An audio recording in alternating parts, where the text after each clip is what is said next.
Rain on the radar. Here we go. Cloudy skies. Fayetteville still in the 70s.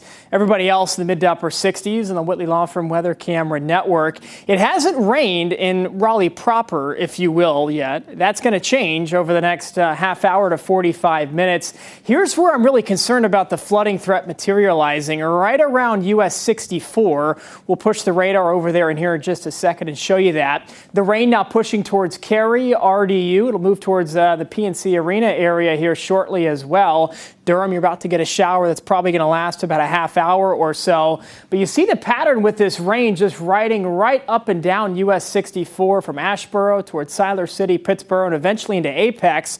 All of this shower activity is going to keep moving east into Raleigh. But by the time it does that, the stationary front should catch it and eventually slide it on down to the south towards the Sandhills by about 9 or 10 o'clock tonight. Lots of thunder and lightning there in Johnston County, just south of Smithfield, Clinton, Sampson County, Rayford, Hoke County, dry right now. We're still under a level 1 out of 5 risk for severe weather through tonight. Damaging winds are kind of a secondary threat to that heavy rainfall threat. We haven't seen any storms go severe here in central North Carolina, and I think that's going to stay the case through the night. Rain chances taper off by midnight, 1 a.m. Temperatures will stay put in the low to mid 60s for much of the overnight hours tonight. Let's see what Futurecast thinks about how this is going to evolve.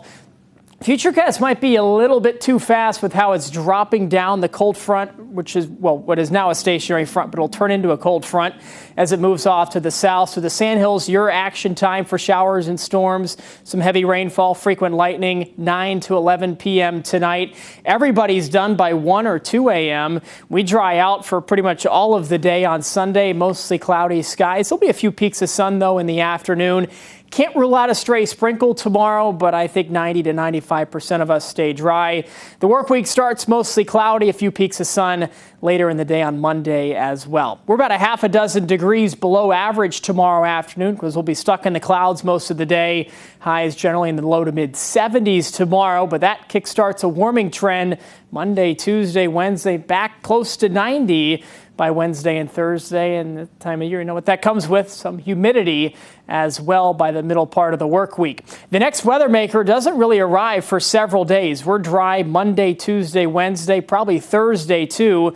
Next chance of showers and storms comes just about a week from today. Next Friday into Saturday. A timing, as expected, this 6 days out is a little uncertain, but this time of the year would make sense. Heavy rain and some storms possible. In terms of rainfall still to come tonight, there will be some isolated areas, not necessarily saying it's going to be Sampson County that picks up 2 to 2.5 inches. It could be right along US 64 there between the Triangle and Chatham County that sees that 2 to 2.5 inch number. We'll keep an eye on it. Flash flood warnings are issued. We'll have the latest for you, of course, at 11 o'clock tonight. As we mentioned, there's the warming trend by the middle to latter part of the work week. Mid-80s stay with us even through that next weather maker next weekend. Of course, Memorial Day on the calendar. Hopefully the weather stays nice for those plans next weekend. 3-degree guarantee. We made it. 81 degrees today.